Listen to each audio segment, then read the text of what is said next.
এই 6 জনগোষ্ঠীক সদায় মিছা কথা কৈ আহিছে। আচলতে মই আজি হেন্দাং লৈ আহিব লাগিছিল, কিন্তু বিধানসভালৈতো আৰু হেন্দাং লৈ আহিব নোৱাৰি। সেইকাৰণে মই আজি এইটো ফা চু পিন্ধি আহিছো। এই চোলাটোৰ নাম ফা চু, আমাৰ ভাষাত, আহোমৰ টাই ভাষাত ফা চু। আমি এই ড্ৰেছ এৰি অসমীয়া হৈ গলো, আমাৰ টাই ভাষা এৰি আমি অসমীয়া হৈ গলো। আমি আমাৰ নিজৰ ধৰ্ম বেলেগৰ ওপৰত জাপি নিদিলো, আমি হিন্দু হৈ গলো। আমাৰ নিজৰ ভাষা কাৰো ওপৰত জাপি নিদিলো। আমি ৰজা আছিলো, আমি ৰাজবংশ আছিলো। ইচ্ছা কৰিলে ইয়াত আমি টাই ভাষা প্ৰচলন কৰিব পাৰিলোহেঁতেন, আমাৰ ধৰ্ম ইয়াত প্ৰৱৰ্তন কৰিব পাৰিলোহেঁতেন, কিন্তু আমি সকলোকে লৈ অসমীয়া জাতি কৰিলো। চাওলুং চুকাফাই কি কৰিলে? চাওলুং চুকাফাই মৰাণ, বৰাহী এই আটাইবিলাকক কাকো দমন নকৰিলে, লগত লৈ একেলগতে লগত লৈ দখল নকৰি ইয়াৰ আদিবাসীসকলক ইয়াত তেতিয়ালৈকে আহোমসকল অহাৰ আগলৈকে 1228 খ্ৰীষ্টাব্দৰ আগতে থকা সকলো মানুহৰ লগত একেলগতে থাকে। কেতিয়াবা চুতীয়াৰ লগত যুদ্ধ হৈছে, কেতিয়াবা কছাৰীৰ লগত যুদ্ধ হৈছে, কিন্তু যুদ্ধ হোৱাৰ পাছতো কাকো অত্যাচাৰ কৰা নাই। তাৰ পাছত আকৌ একেলগতে থাকি সমিল মিলৰ এটা ৰাজনীতি গঢ়ি তুলিছিলে আমাৰ চুকাফাই, চাওলুং চুকাফাই, স্বৰ্গদেউ চুকাফাই। আৰু তেতিয়াৰ পৰা যৰ পৰা আমি আহিছো তাৰ পৰাই আমি সদায় জনজাতি আছিলো, আমি সদায় ট্ৰাইবেল আছিলো। আমি সকলো এৰি দিলো। আমাক আনকি ব্ৰিটিছসকলে জনজাতিৰ কথাও কৈছিলে, আমি নললো। এতিয়া আমি কৈছো যে নহয়, আমাৰ উন্নয়ন হোৱা নাই, আহোমসকলৰ উন্নয়ন হোৱা নাই, মৰাণসকলৰ উন্নয়ন হোৱা নাই, ইয়াত থকা আটাইতকৈ খিলঞ্জীয়া মানুহ মৰাণসকলৰ উন্নয়ন হোৱা নাই, মটকসকলৰ উন্নয়ন হোৱা নাই, আহোমসকলৰ উন্নয়ন হোৱা নাই, আমাতকৈ ইয়াতকে আগত থকা আজি চুতীয়াসকলৰ উন্নয়ন হোৱা নাই, কোচ ৰাজবংশীসকল আমাতকে আগত থকা অসমত থকা তেওঁলোকৰ উন্নয়ন হোৱা নাই, আদিবাসী চাহ জনগোষ্ঠী, ব্ৰিটিছে অনা আদিবাসী চাহ জনগোষ্ঠীৰ আজি উন্নয়ন হোৱা নাই। সেইকাৰণে মই আজি অসমীয়া হৈও এই ফা চু পিন্ধি আহিছো। এই চোলাৰ নাম ফা চু, আৰু এই যি শিৰবন্ধন, এই শিৰবন্ধনৰ নাম ফা ৰু। আৰু মই যিটো পেণ্ট পিন্ধি আহিছো এইটো কাংকেন, যিটো পটলুং পিন্ধি আহিছো এইটোৰ নাম কাংকেন। আৰু এইখন হ'ল ফা চিট, ফা চিট। গতিকে মই আপোনালোকক অতি স্পষ্ট ভাষাৰে ক'ব খুজিছো যে আমাক অসমীয়া হৈ থাকিবলৈ দিয়ক, 6 জনগোষ্ঠীক অসমীয়া হৈ থাকিবলৈ দিয়ক, গৰ্বিত অসমীয়া হৈ থাকিবলৈ দিয়ক। আপোনালোকে আমাক বাৰম্বাৰ এনেকৈ প্ৰতাৰণা নকৰিব। চৰকাৰ বাহাদুৰ, হিমন্ত বিশ্ব শৰ্মা, নৰেন্দ্ৰ মোদী আৰু অমিত শ্বাহ, আপোনালোকে মনত পেলাওক, নিৰ্বাচনৰ আগত আপোনালোকে 6 মাহৰ ভিতৰত 6 জনগোষ্ঠীৰ জনজাতিকৰণ কৰিম বুলি কৈছিল নে নাই? নৰেন্দ্ৰ মোদী ডাঙৰীয়া, আপুনি মনত পেলাওক। আপোনালোকৰ ভিজন ডকুমেণ্টত 2016 চনতে 6 জনগোষ্ঠীক জনজাতিকৰণ কৰিম বুলি কৈছিল। আপোনালোকে মনত পেলাওক। আপোনালোকে মনত পেলাওক, যেতিয়া কা আন্দোলনত সমগ্ৰ অসমীয়া মানুহ ঐক্যবদ্ধ হৈছিল, তেতিয়া আপোনালোকে অসমীয়া জাতিক বিভক্ত কৰিবৰ কাৰণে আপোনালোকে এই বিল আনিছিল, 6 জনগোষ্ঠীৰ জনজাতিকৰণৰ বিল আনিছিল। এখন আপোনালোকে চাই লওক, বিল number 3 of 2019, The Constitution Schedule Tribe Order Amendment Bill 2019। আপোনালোকে নিজে চাই লওক, এই বিল আনিছিলে। এই বিলত কিমান জাতিক দিছিলে? ইয়াত কাক কাক জনজাতিকৰণৰ কাৰণে একদম ৰাজ্যসভাত, সেইদিনা ৰাজ্যসভাত মই বহি আছিলো, কাৰণ সেইদিনা আমাৰ কেবখন কাহ হ'ব বুলি আমি ভয় খাই, মই আৰু পলাশ, আপোনাৰ AJCPৰ প্ৰেচিডেণ্ট পলাশ চাংমাই, আমি দুইটাই তাত গৈ বহি আছিলো, প্ৰতিবাদ কৰি আছিলো ৰাজ্যসভাৰ ভিতৰৰ গেলাৰীত। তাৰ পাছত চুতীয়া, মটক, মৰাণ, কোচ ৰাজবংশী, টাই আহোম আৰু আদিবাসীসকলৰ কিমানটা গ্ৰুপ? এই 20ৰ পৰা 55লৈকে 35টা, এই 35টা গোটক জনজাতিকৰণৰ লিষ্টিং কৰি দিছিলে। লিষ্টিং কৰি দি একদম আপোনালোকে চাওক, এতিয়া তেওঁলোকে কৈ আছে যে নহয়, মানে আন জনগোষ্ঠী বিলাকৰ ক্ষতি কৰিব নালাগে। ইয়াত আন জনগোষ্ঠী বিলাকৰ ক্ষতি নহয় বুলি ইয়াত আগতে ট্ৰাইবেল এফেয়াৰ্ছ মিনিষ্ট্ৰী, ভাৰত চৰকাৰৰ ট্ৰাইবেল এফেয়াৰ মিনিষ্ট্ৰীয়ে সেইটো অনুমোদন দিয়াৰ কাৰণে আৰু অসম চৰকাৰে অনুমোদন দিয়াৰ কাৰণেহে এইটো লৈছে বুলি ইয়াত ষ্টেটমেণ্ট অফ অবজেক্ট এণ্ড ৰিজনছত লিখি থোৱা আছে।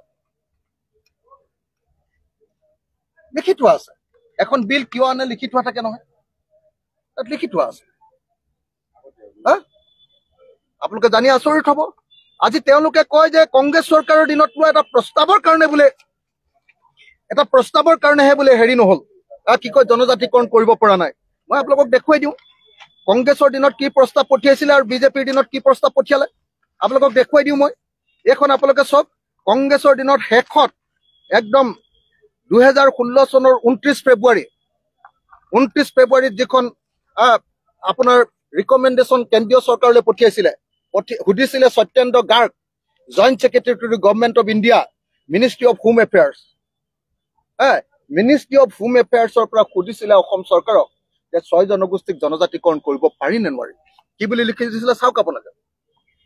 Seedling of 6 communities, namely Moran, Motok, Kus, Rajbangshi, Sutia, Adivasi, Tree Tribes, and Tayakum as the plains.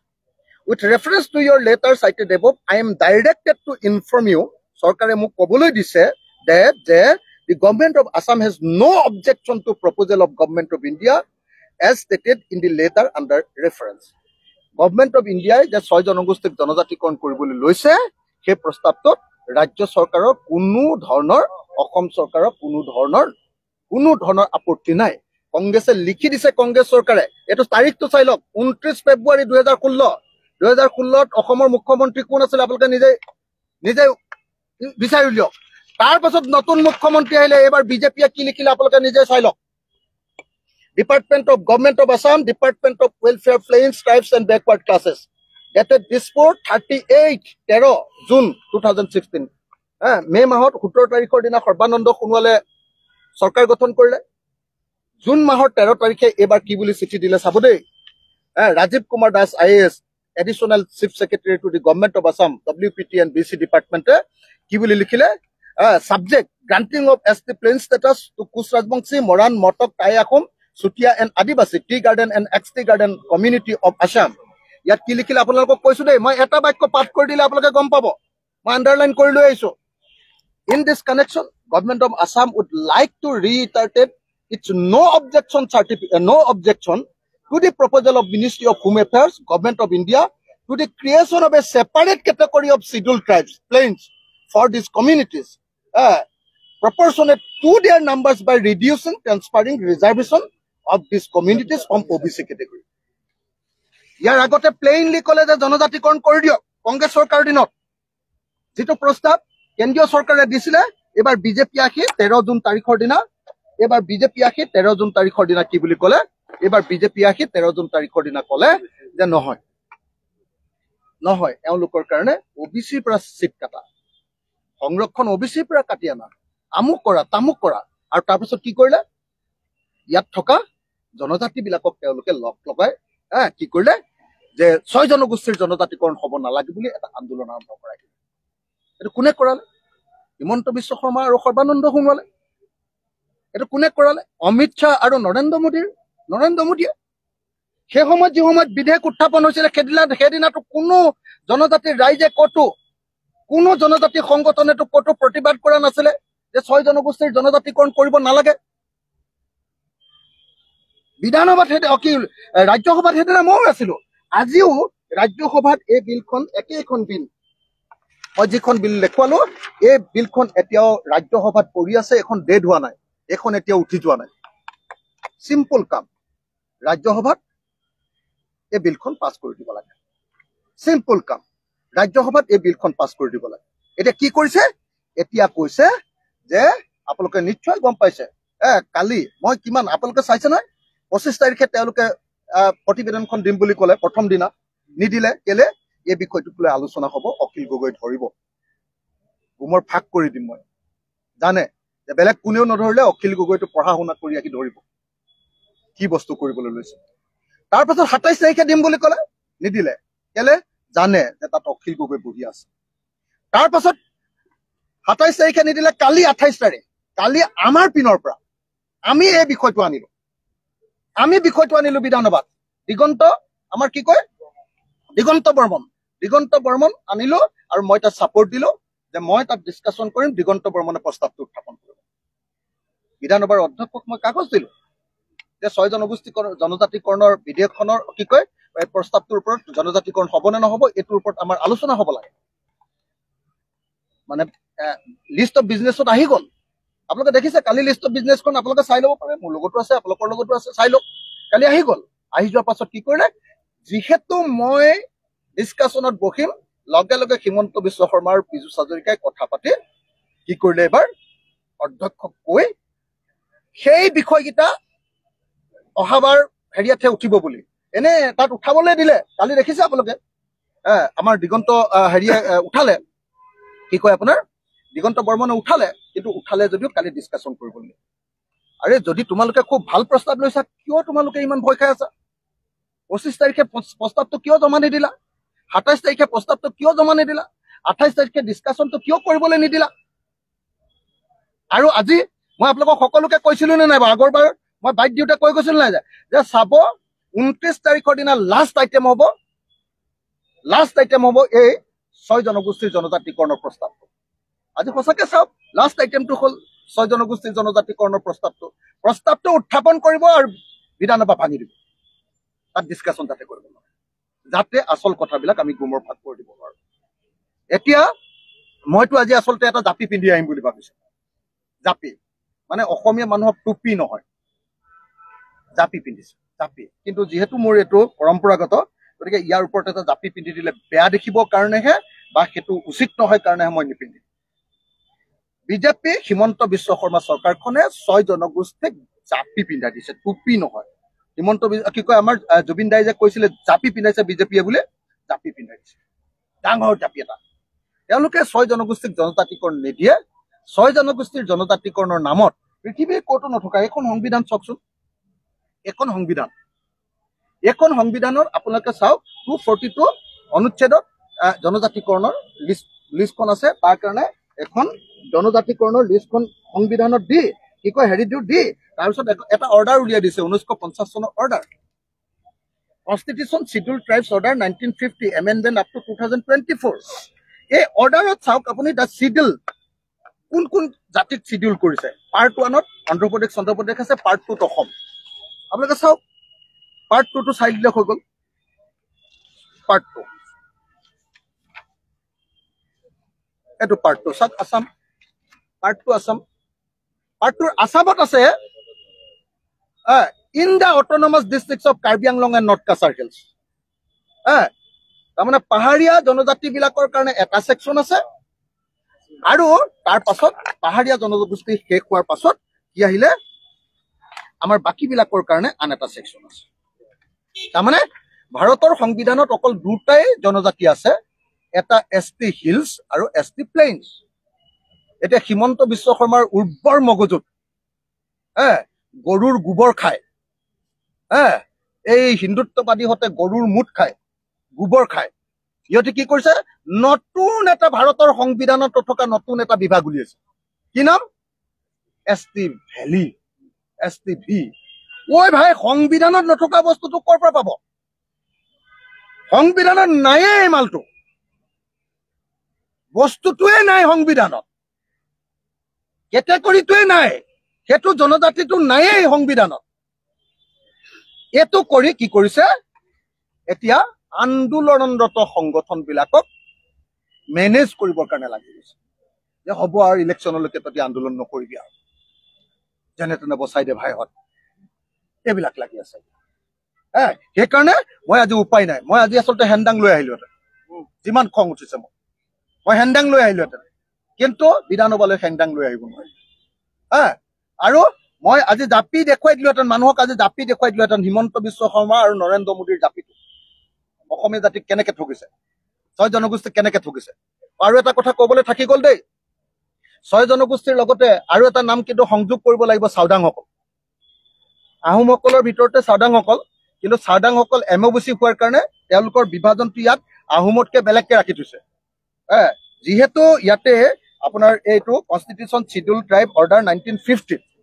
যিহেতু চাওদাং বুলি বেলেগকে ৰাখিছে, গতিকে টাই আহোমৰ নাম দিলেও তাৰ পাছত চাওদাং বুলি এটা দিব লাগিব, গতিকে 6+1 হৈ যাব।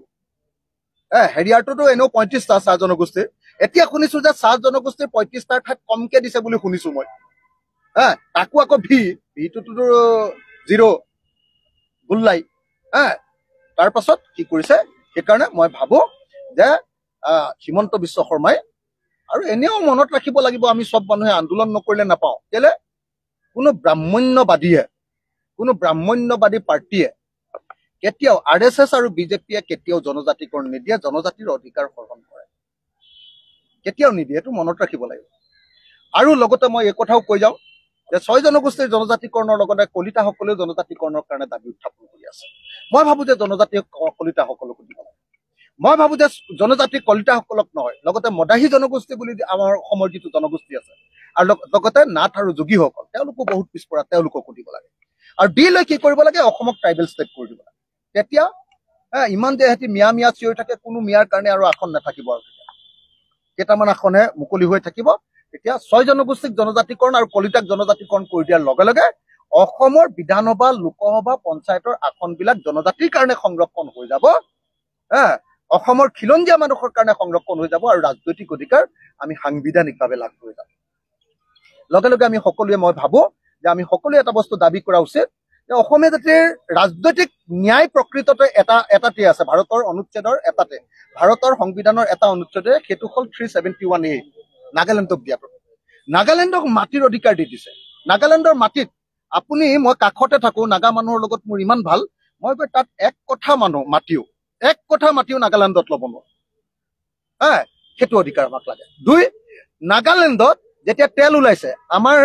একেবাৰে দৈয়াঙত আমাৰ তেল ওলাওঁতে লগে লগে ONGC অইলে তেল খান্দিছে তাৰ কাষতে নাগালেণ্ডত যেতিয়া তেল ওলাইছে তাত গৈ কোনো কোম্পানী সোমাব নোৱাৰে নাগালেণ্ডে যাকে খান্দিবলৈ দিয়ে তাকে ল'ব পাৰে তাৰ কয়লা যাৰ পাহাৰ তাৰে মালিক যাৰ চূণশিল তাৰে মালিক আপোনালোকে জানে চাগে সেই যে মানুহৰ অধিকাৰ সম্পদৰ ওপৰত সেই অধিকাৰ দিছে ভাৰতৰ সংবিধানে 371 এই অনুচ্ছেদে যদি কেনেবাকে আমাৰ তেল কয়লা আৰু চূণশিল আৰু পানীৰ অধিকাৰ অসমীয়া জাতিয়ে লাভ কৰো ভাৰতে আৰু আমাক 1 টকাও দিব নালাগে আমি অসমীয়া জাতি বহুত ধনী জাতি সেইকাৰণে আমাৰ অসমীয়া জাতিক ভাৰতৰ সংবিধানৰ 371 ক অনুচ্ছেদৰ অধীনত সাংবিধানিক ৰক্ষা কবচ দিব লাগে মইতো ভাবো মই আছুক কৈছিলো 6 নম্বৰ দফাৰ কথাটো যে ওলাইছিলে তেতিয়া মই আছুক কৈছিলো আপোনালোকে বেলেগ একো কৰিব নালাগে অকল এই 371A টো লৈ লওক মই আলফাৰ টক যেতিয়া কৈছিলে তেতিয়া মই অনুপ চেতিয়া আৰু হেৰিয়াক কৈছিলো কি কয় আপোনাৰ চৌধুৰী কি আছিলে চৌধুৰী তেখেতসকলক মই গৈ লগ ধৰি কৈছিলো যে আপোনালোকে একো ল'ব নালাগে এইবিলাক লাগি থাকিব নালাগে 371A লৈ লওক আমাৰ মাটি আমাৰ পানী আমাৰ সম্পদ সববিলাক আমাৰ হৈ যাব আৰু অসমীয়া জাতিটো লগে লগে ধনী হৈ যাব সব অসমীয়া জাতি ভালকে খাবলৈ পাব ভালকে আমাৰ ওপৰত আমাৰ নিজৰ অধিকাৰ আহিব তো গতিকে মই ভাবো যে এটা ব্ৰাহ্মণ্যবাদী পাৰ্টি এটা বৰ্ণবাদী পাৰ্টি বিজেপি আৰু RSS কেতিয়াও নিদিয়ে আমি আন্দোলন কৰিব লাগিব মই আজি 6 জনগোষ্ঠীৰ সকলো ৰাইজকে আহোমসকল মৰাণসকল মটকসকল চুতীয়াসকল কোচৰাজবংশীসকল আৰু আদিবাসী চাহ জনগোষ্ঠীৰ লোকসকলক মই ক'বলৈ আহিছো কালি চাওতাল লোকসকল মোৰ ওচৰলৈ আহিছিলে চাওতাল ছাত্ৰ সন্থাৰ গোটেই লিডাৰখিনি আহিছিলে চাওতাল ছাত্ৰ সন্থাকো মই আজি প্ৰতিশ্ৰুতি দিছো যে মই তেওঁলোকৰ হৈ মাত পাতিম আদিবাসী ছাত্ৰ সন্থাৰ লিডাৰসকলে ৰৈ আছে আপোনালোকে দেখিছে তেখেত জেনেৰেল ছেক্ৰেটাৰী অল আছামৰ তেখেতসকল আহি ৰৈ আছে তেখেতসকলকো মই প্ৰতিশ্ৰুতি দিছো যে তেখেতসকলৰ হৈ মাত পাতিম আৰু সেইকাৰণে আজি সমগ্ৰ অসমীয়া জাতিৰ উন্নতিৰ কাৰণে মই 6 জনগোষ্ঠীৰ জনজাতিকৰণৰ দাবীত আজি এনেকৈ আহোমৰ ড্ৰেছ পিন্ধি সেই জাতিৰ এজন সুযোগ্য সন্তান হিচাপে আৰু এই অসমীয়া জাতিৰ এজন গৰ্বিত সন্তান হিচাপে মই 6 জনগোষ্ঠীৰ জনজাতিকৰণ চাওদাংসকলৰ জনজাতিকৰণ কলিতাসকলৰ জনজাতিকৰণ নাথযোগীসকলৰ জনজাতিকৰণ আৰু লগতে মদাহী জনগোষ্ঠীৰ জনজাতিকৰণৰ কাৰণে দাবী উত্থাপন কৰোঁ ধন্যবাদ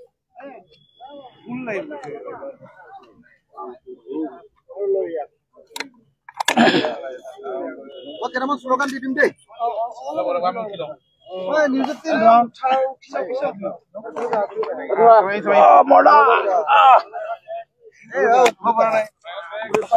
আছিল অখিল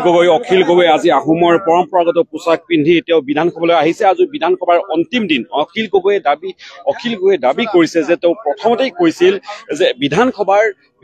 শেষৰটো দিনৰ অন্তিমটো কাৰ্যসূচী হ'ব এই মন্ত্ৰী গোটৰ প্ৰতিবেদন দাখিল কৰা আৰু সেয়াই হবলৈ গৈছে কাৰণ কি আজি 5 দিনীয়া শীতকালীন অধিৱেশনৰ অন্তিমটো দিন আৰু অন্তিমটো দিনত দেখা পোৱা গৈছে যি মন্ত্ৰী গোটৰ প্ৰতিবেদন 6 জনগোষ্ঠীৰ জনজাতিকৰণক লৈ সেয়া অন্তিমটো কাৰ্যসূচী হিচাপে দাখিল কৰা হ'ব ইয়াৰ ওপৰত যে আলোচনা বিলোচনা আৰু বিতৰ্ক চৰ্চা হ'ব সেয়া কিন্তু সন্দেহ আছে আমি দেখুৱাইছো প্ৰতিদিনাই দেখা পোৱা গৈছে জনগোষ্ঠীক জনজাতিকৰণ কৰিব আৰু এই মুহূৰ্তত 6 জনগোষ্ঠীক জনজাতিকৰণ কৰিব লাগিবই 6 জনগোষ্ঠীক জনজাতিকৰণ কৰিব লাগিবই আৰএছএছ বিজেপি মুৰ্দাবাদ 6 জনগোষ্ঠীক জনজাতিকৰণ নকৰা আৰএছএছ বিজেপি মুৰ্দাবাদ হিমন্ত বিশ্ব শৰ্মা মুৰ্দাবাদ 6 জনগোষ্ঠীক জনজাতিকৰণ কৰিব লাগিবই 6 জনগোষ্ঠীক 6 মাহৰ ভিতৰত জনজাতিকৰণৰ প্ৰতিশ্ৰুতি দি এতিয়া প্ৰতিশ্ৰুতিৰ পৰা পৰোৱা নৰেন্দ্ৰ মোদী খুচিয়াৰ 6 জনগোষ্ঠীৰ জনজাতিকৰণ লাগিবই 6 জনগোষ্ঠীৰ জনজাতিকৰণ লাগিবই 6 জনগোষ্ঠীৰ জনজাতিকৰণ লাগিবই 6 জনগোষ্ঠীৰ জনজাতিকৰণৰ লগতে চাওদাংসকলক জনজাতিকৰণ লাগিবই 6 জনগোষ্ঠীৰ জনজাতিকৰণৰ লগতে কলিতা জনগোষ্ঠীৰ জনজাতিকৰণ লাগিবই 6 জনগোষ্ঠীৰ জনজাতিকৰণৰ লগতে নাথ যোগীসকলৰ জনজাতিকৰণ লাগিবই 6 জনগোষ্ঠীৰ জনজাতিকৰণৰ লগতে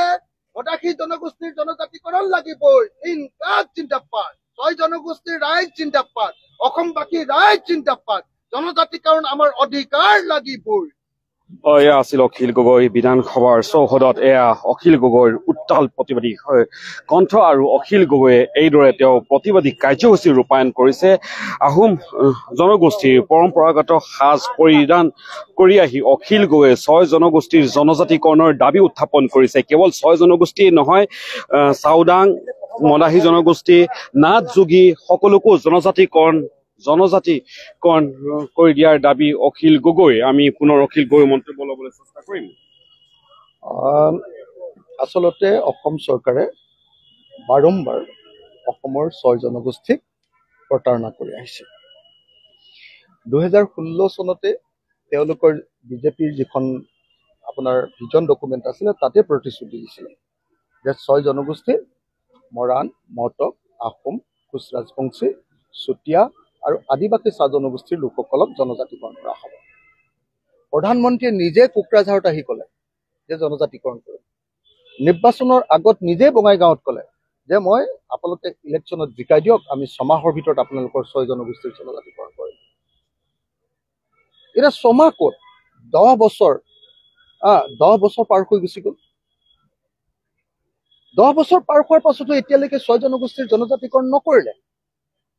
তেওঁলোকে কৈ থাকে যে কংগ্ৰেছৰ দিনত লোৱা এটা প্ৰস্তাৱৰ কাৰণে জনজাতিকৰণ কৰিব পৰা নাই মইতো এতিয়া ডকুমেণ্টবিলাক উলিয়াই দেখিলো যে কংগ্ৰেছৰ দিনত লোৱা প্ৰস্তাৱৰ কাৰণে নহয় কংগ্ৰেছৰ দিনত 6 জনগোষ্ঠীৰ জনজাতিকৰণৰ কাৰণে প্লেইন প্ৰস্তাৱ পঠিয়াই দিছিল নো অবজেকশ্যন চাৰ্টিফিকেট ডাইৰেক্টলি দি দিছিল কিন্তু বিজেপি চৰকাৰ আহি 13 জুন 2016 তাৰিখৰ দিনা প্ৰথমবাৰৰ কাৰণে চৰ্ত লগাই দিলে গতিকে 6 জনগোষ্ঠীক সম্পূৰ্ণৰূপে প্ৰতাৰণা কৰিছে বিজেপি দলে সেইকাৰণে আজি মই আমাৰ আহোমসকলৰ ড্ৰেছ পিন্ধি আহিছোঁ মই নিজে এজন আহোম সন্তান আৰু গৰ্বিত অসমীয়া সন্তান মই 6 জনগোষ্ঠীৰ জনজাতিকৰণ যাতে দিয়ে এনেকৈ আৰু যাতে ঠগি থাকিব নোৱাৰে তাৰ কাৰণে এনেকৈ আহি মই আজি প্ৰতিবাদ সাব্যস্ত কৰিছোঁ কালি আমি দিগন্ত বৰ্মন আৰু মই এইটো বিধানসভাত উলিয়াইছিলোঁ কিন্তু কোনোপধ্যে আমাক সেই বিষয়টো কালি আলোচনা কৰিবলৈ নিদিলে বুদ্ধি কৰি এইটো নাইকিয়া কৰি দিলে পিছলৈ পঠিয়াই দিলে 25 তাৰিখে প্ৰথমতে উত্থাপন কৰিম বুলি ক'লে বিধানসভাত প্ৰস্তাৱটো মানে মন্ত্ৰী গোটৰ হেৰিটো প্ৰতিবেদনখন এইটো নকৰিলে কাৰণ মই আছো মই ধৰিম মোৰ হাতত তথ্য থাকে মই জানো বিষয়বিলাক মই পঢ়া শুনা কৰি আহোঁ গতিকে এইটো নুলিয়ালে 25 তাৰিখ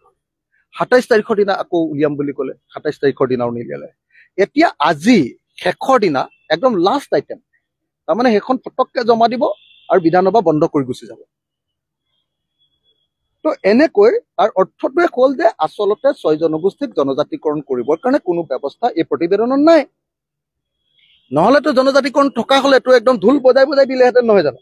ঢোল বজাই হিমন্ত বিশ্ব শৰ্মাইতো ঢোল এটা বজাই নাচি আহিলেহেঁতেন 6 জনগোষ্ঠীৰ জনজাতিকৰণৰ প্ৰস্তাৱ দিলো বুলি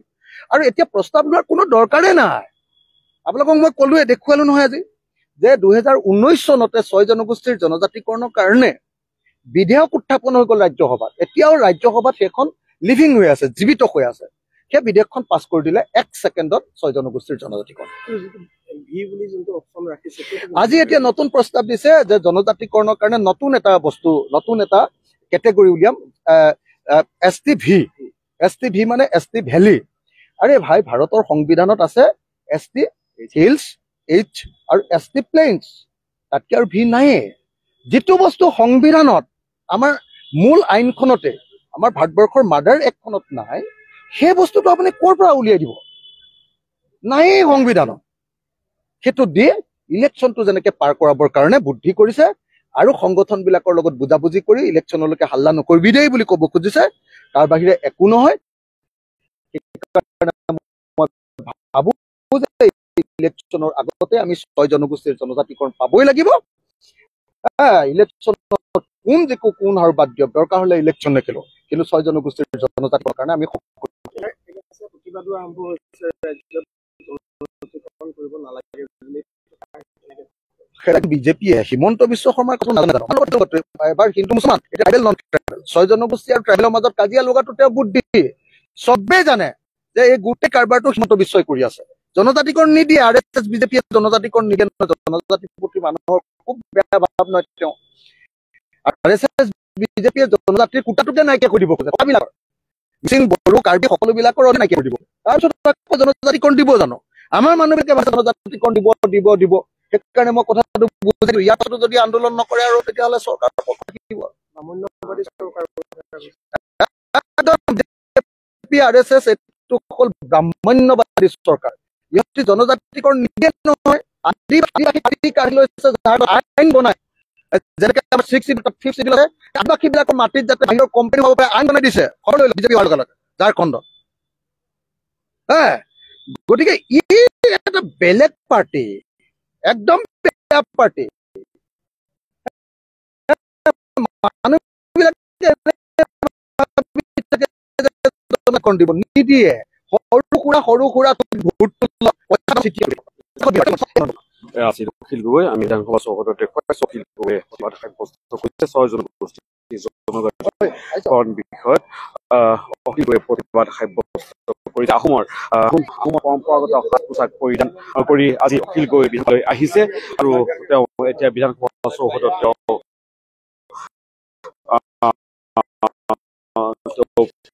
প্ৰৱেশ কৰিব অখিল গগৈয়ে কেৱল 6 জনগোষ্ঠীয়ে লগতে আন কেইবাটাও জনগোষ্ঠী কৰি দিয়াৰ দাবী উত্থাপন কৰিছে আমি আপোনালোকক এই মুহূৰ্তত দেখুৱাই আছো আজি বিধানসভা পঞ্চমটো দিনৰ অন্তিম দিন শেষৰটো দিন আৰু আজিৰ দিনটোৰ শেষৰটো কাৰ্যসূচী হৈছে মন্ত্ৰী আৰু দেখুৱাইছো এই মুহূৰ্তত বিধানসভা চৌহদৰ পৰা কিছু দেখুৱাইছো গতিকে পৰৱৰ্তী সময়ত এই সমগ্ৰ বিষয়টোৱে কোন দিশে গতি কৰে সেয়া আমি আপোনালোকক দেখুৱাবৰ কাৰণে চেষ্টা কৰিম কিন্তু বিধানসভা চৌহদৰ পৰা সেয়া আমি আপোনালোকক দেখুৱাইছো আৰু আজিৰ দিনটো বিধানসভাত আৰু কি হৈ আছে সেই সকলো তথ্য আমি আপোনালোকক দিবৰ কাৰণে চেষ্টা কৰিম এই মুহূৰ্তত দেখা কংগ্ৰেছে সংবাদ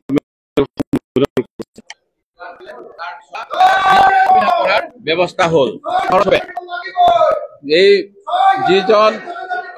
ভাইচ চেঞ্চেলৰ তেখেতে 60% সময় আমাৰ তেজপুৰ ইউনিভাৰ্চিটিত নাথাকে তেওঁ বিভিন্ন বিদ্যালয়ৰ 16 চনত প্ৰায় 100%লৈ তেওঁলোকৰ পইণ্ট নামি গৈছে তেওঁলোকে যিসকল স্থানীয় কৰ্মচাৰী তেওঁলোকক উৎপীড়ন চলাই ভাইচ চেঞ্চেলৰ অবিহনে ভিচিৰ ব্যৱস্থা আছিল এই ভিচি অহাৰ পিছত তেজপুৰ চেণ্ট্ৰেল ইউনিভাৰ্চিটি ভিচি পদটোৱে নাইকিয়া কৰি দিলে ঠিক তেনেকৈ বিভিন্ন ধৰণৰ বিতক কেলেংকাৰী কৰি আছে কম্পিউটাৰ পাৰ্চেজত 7 কোটি টকা কিতাপ পাৰ্চেজত 6 কোটি টকা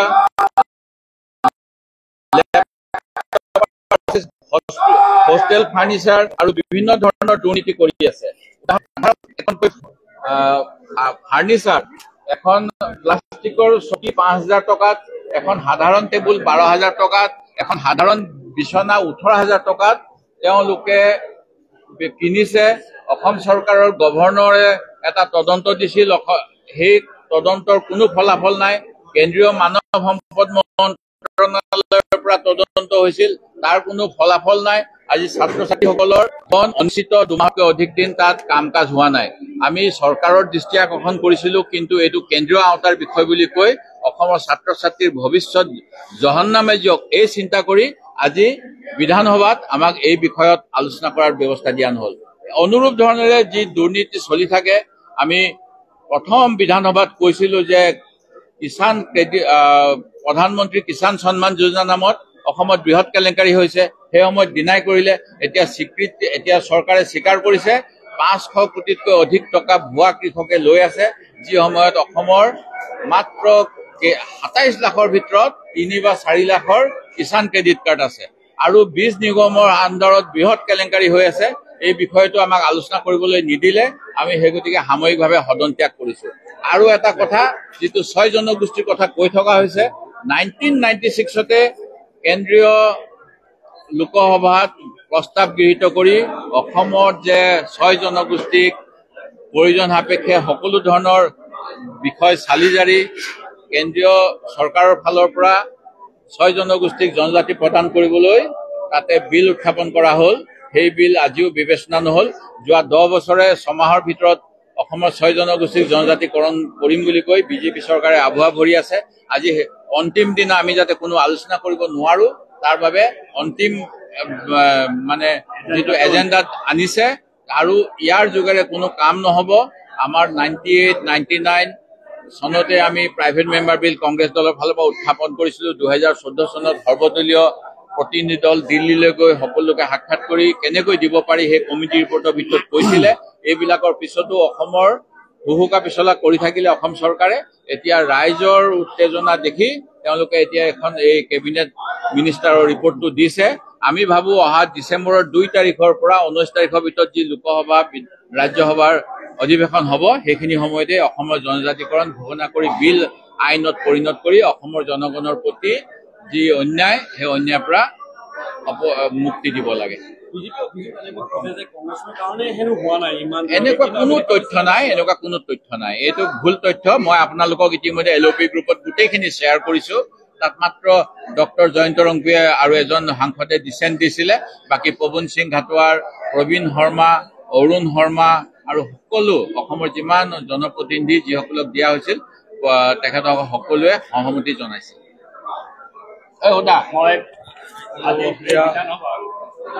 তেজপুৰ বিশ্ববিদ্যালয়ৰ যিটো অৰাজক অৱস্থা চলি আছে, সেইটো আমি আলোচনা কৰাৰ কাৰণে কংগ্ৰেছ দলৰ পক্ষৰ পৰা যি নটিচ কৰা হৈছিল তেওঁলোকে নাকচ কৰিছে। আৰু এই তেজপুৰ বিশ্ববিদ্যালয়ত চলি থকা অৰাজকতা, RSSৰ এজন মানুহক ভাইচ চেঞ্চেলৰ কৰি পেলাই এখন কেন্দ্ৰীয় বিশ্ববিদ্যালয়, যিখন কেন্দ্ৰীয় বিশ্ববিদ্যালয় অসম চুক্তিৰ আধাৰত স্থাপিত হৈছে, তাক ধ্বংসৰ পথলৈকে ঠেলি দিয়াৰ যি চক্ৰান্ত চলিছে তাৰ বিৰুদ্ধে প্ৰতিবাদ কৰি আজি আমাক আলোচনা কৰিব নিদিয়াৰ প্ৰতিবাদ কৰি পেলাই ময়ো ৱাকআউট কৰিছোঁ ভাৰতীয় কমিউনিষ্ট পাৰ্টি মাৰ্ক্সবাদীৰ সদস্য ৰূপে। আৰু মই আশা ৰাখিছোঁ যে এই ক্ষেত্ৰত ৰাজ্যিক চৰকাৰে এতিয়াও এটা শুভবুদ্ধি সম্পন্ন সিদ্ধান্ত লৈ পেলাই ইয়াত হস্তক্ষেপ কৰিব লাগে আৰু এইজন ভাইচ চেঞ্চেলৰ অনতিপলমে বৰখাস্ত কৰাৰ ব্যৱস্থা কৰিব লাগে। এই দাবী মই উত্থাপন কৰি আজি নিশ্চিতভাৱে বৃদ্ধি হ'ব পাৰে, কিন্তু RSS আজি দায়িত্ব ল'ব লাগিব। তেওঁলোকৰ এজন সক্ৰিয় সদস্য ভাইচ চেঞ্চেলৰ হৈ পেলাই নহয় VC হওক, নহয় VC হোৱাৰ কথাটো মই চেলেঞ্জ কৰা নাই, কিন্তু VCজনৰ যিটো কেৰেক্টাৰ, যি ধৰণে দুৰ্নীতি কৰিছে, একোখন চেয়াৰ কিনাতে পইচা মাৰিছে, কম্পিউটাৰ কিনাতে পইচা মাৰিছে, লেপটপ কিনাতে পইচা মাৰিছে। জুবিন গাৰ্গৰ যেতিয়া শোক দিৱস চলি আছিল 3 দিন, তেওঁ বিশ্ববিদ্যালয় চলাবলৈ বলপূৰ্বক চেষ্টা কৰিছে। এইটো অসমৰ কাৰণে অপমানজনক। আজি জুবিন গাৰ্গৰ মৃত্যুৰ ক্ষেত্ৰত তেওঁৰ যিটো দৃষ্টিভংগী, এই দৃষ্টিভংগী অসমীয়া সংস্কৃতিৰ দৃষ্টিভংগী নহয়। আৰু তেওঁ তাক বিৰোধিতা কৰি পেলাই যিটো কাম কৰিছে, তাৰ ফলত অচল অৱস্থাৰ সৃষ্টি হৈছে। আজি পঢ়া শুনা চলালে ছাত্ৰসকলে আন্দোলন কৰি আছে। এনে এটা গুৰুত্বৰ বিষয় যদি এছেম্বলিত আলোচনা কৰিব নোৱাৰি, তেনেহ'লে ক'ত আলোচনা কৰিবা? আৰু এইটো কেন্দ্ৰীয় চৰকাৰৰ বিশ্ববিদ্যালয় হ'ল বুলি এইটো আমি এৰাই যাবতো নোৱাৰো। আজি জুবিন গাৰ্গক অপমান কৰিব, তেওঁ এই ধৰণৰ স্পৰ্ধা ক'ৰ পৰা পালে, এই ধৰণৰ নীতি ক'ৰ পৰা ল'লে? এই নীতিক আমি বিৰোধিতা কৰি আলোচনা কৰিব বিচাৰিছোঁ, বৰখাস্ত কৰা দৰকাৰ। আৰু তাৰ তেজপুৰ বিশ্ববিদ্যালয়ৰ ছাত্ৰসকলে যি আজি আন্দোলন কৰি তুলিছে, তাৰ প্ৰতি আমাৰ সহমৰ্মিতা আছে। আমাৰ এখন প্ৰতিষ্ঠান, অসম চুক্তিমতে হোৱা এটা প্ৰতিষ্ঠান, এই প্ৰতিষ্ঠানক আজি ধ্বংসৰ মুখলৈকে ঠেলি দিব এজন VCয়ে। ক'ত পাইছে এই সাহস? তেওঁৰ পিছত নিশ্চয় এটা ৰাজনৈতিক পৃষ্ঠপোষকতা আছে সেইকাৰণে সেই সাহস পাইছে আৰু সেই সাহস আমি অসমৰ জনসাধাৰণে দিবলৈ ৰাজি নহয় এইটো আমি এছেম্বলিত উঠাম বাহিৰতো উঠাম আন্দোলন চলি আছে সেই আন্দোলনত আমি থাকিম যেতিয়ালৈকে এইজন ভিত্তিক বৰখাস্ত নকৰোঁ এইটো হৈছে মোৰ ষ্টেণ্ড পইণ্ট আৰু মই এই ক্ষেত্ৰতে আজি বিধানসভা বয়কট কৰিম ৱাক আউট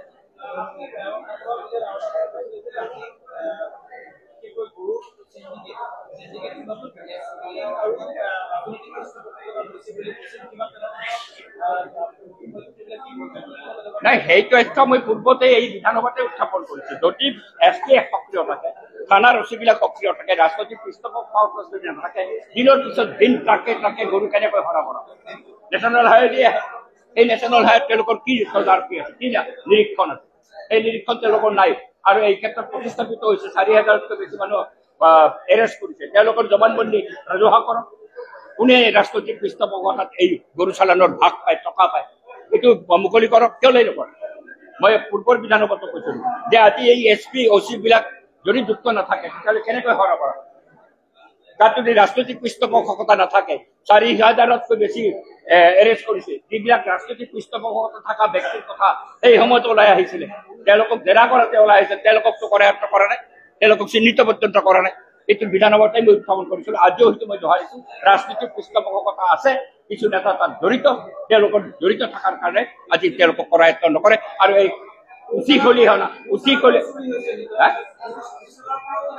এটা গৌশালা আমি সেইকাৰণে দাবী কৰিছিলো আজি বিধানসভাৰ এটা দল তৈয়াৰ কৰক বিৰোধী পক্ষ লৈ পেলাই আমি যাওঁ গৌশালালৈকে যিমান গৰু তাতে জমা দিয়া হৈছিল সিমান গৰু আছে নেকি সেইটো তদন্ত হ'ল আমি সেই দাবী কৰিছিলো সেইটোতো নামানে কাৰণ তেওঁলোকে জানে এতিয়া সেই ঘটনাটো হৈ আছে গৌশালাটো ঘটনা চলি আছে আৰু তাত যেহেতু ৰাজনৈতিক পৃষ্ঠপোষকতা নাথাকিলে এই কাণ্ড চলি থাকিব নোৱাৰে আৰু এই ভাৰতীয় জনতা পাৰ্টীৰ চৰকাৰে তেওঁলোকৰ বহু ২-এজন মন্ত্ৰী আনকি বিধায়ক জড়িত হৈ আছে এই গোচালানৰ লগত এই অভিযোগ পূৰ্বতে মই আজি নকম তদন্ত হওক মই কৈছো মই অভিযোগ উত্থাপন কৰিছো ৰাজনৈতিক পৃষ্ঠপোষকতা মই অভিযোগ উত্থাপন কৰিছো আৰু সেই ক্ষেত্ৰত তেওঁলোকে তদন্ত কৰক আৰু তদন্ত সহজ হ'ব যিসকলক কৰায়ত্ব কৰিছে তেওঁলোকৰ জবানবন্দী যদি পোহৰলৈকে আনে সহজে ওলাই যাব কাৰ পাছে টকা তেওঁলোকেতো কৈছে টকা তেওঁলোকে মাৰিছে চৰং কাৰবাৰত এই টকা কাৰ ভাগত যায় তেওঁলোকৰ জবানবন্দী সেই জবানবন্দী পোহৰলৈকে আহিলেতো হৈ যাব সেই দাবীটো কৰিছো আহক পোহৰলৈকে আহক গোচলাত গৰু আছে নেকি যিমানটা গৰু আছে যিমানটা গৰু জমা হৈছে ১৬,০০০ গৰু জমা হোৱা বুলি আছে নেকি ১৬,০০০ দেখক আমিতো যাব খুজিছো তাৰে কেলে তেওঁলোকে মানি নলয় এইটোৱে হৈছে কথা এইখিনি মোৰ স্পষ্ট বক্তব্য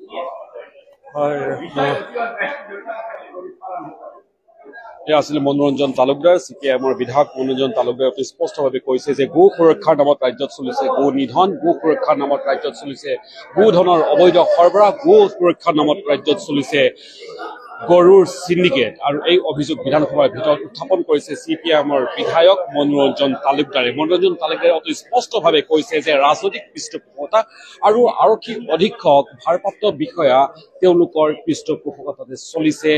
গো ধনৰ অবৈধ সৰবৰাহ গুৰ চিণ্ডিকেট গুৰ নামত টকা লোৱা আৰু ইত্যাদি ইত্যাদি গতিকে পৰৱৰ্তী সময়ত আমি অসম বিধানসভাৰ পৰা আজি যিহেতু অন্তিমটো দিনৰ প্ৰতিটো কাৰ্যসূচী আমি আমাৰ দৰ্শকক